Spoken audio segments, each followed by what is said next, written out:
Welcome to ECN Trade Daily Video. Before we begin, it should be noted that any advice is of a general nature only and that your personal circumstances have not been taken into consideration. Hello everyone, my name is Rob Clayton and thank you for joining me. Having traded 5 negative days, the Australian bulls come back and snapped the current trend and kickstarts the Monday into a bullish tone, and therefore looking back towards that 60-day moving average, as we can see here, looks around the region of 63.95. I feel that we need a little bit more clearance to the upside, and if see a break of 64.05 will give further confirmation to the break of the 60-day moving average and reinstate the upside towards a 60-point rally around 64.65 and reassess.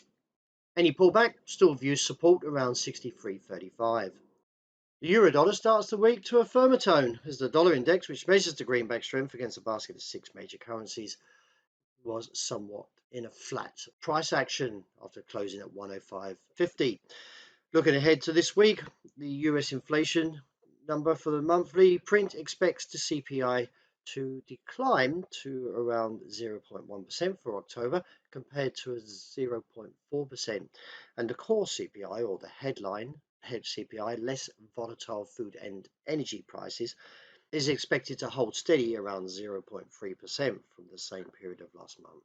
Having indicated this month that the US Central Bank was done with hiking rates, last week the Federal Reserve Jerome Powell was somewhat in a reverse tone that was hawkish, and therefore could see a mixed decision when it comes to the US FOMC meeting in December. Nevertheless, the market is seeing a view that we could still hold at 5.25% to 5.5%. And looking at the technicals, well, the market is edging closer to that level of 107.30. A break there would give further scope and holds the call to 108 to 109. Meanwhile, keep an eye on the dollar index, because if it does take out the top side level of 106.15, which is about 55, 60 points away, could negate this call and see a move back towards this trend line, which is around 105.90 to 106.05.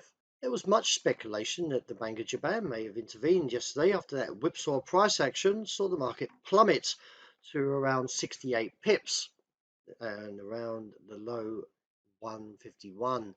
Nevertheless, the market rebounded again and still holds sideways. In light of the pattern from the hourly, or even moving on to the daily, we're still holding to a firm stance as the market edged to a fresh high around 151.70.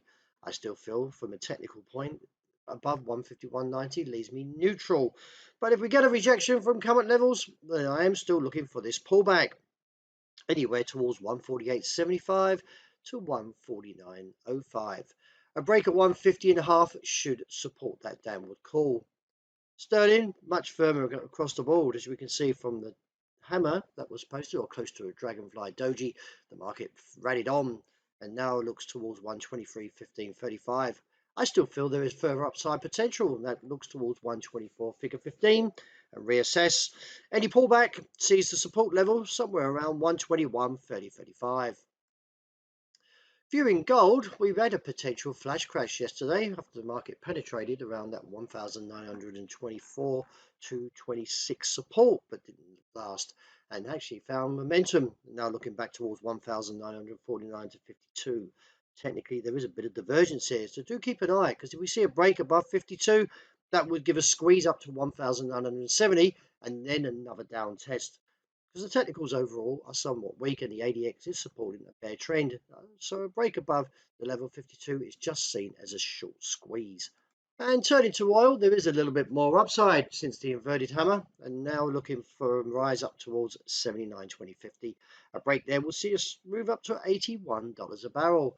I'm not going to get too bearish because we did bounce off this key level of 74.5, so it does terms support the view that we may actually see a correction now on towards, as I mentioned, 81.20.25. Well, that's a wrap. Thank you for joining me, and as always, look out for the intraday report. I hope you enjoy the great start to the day.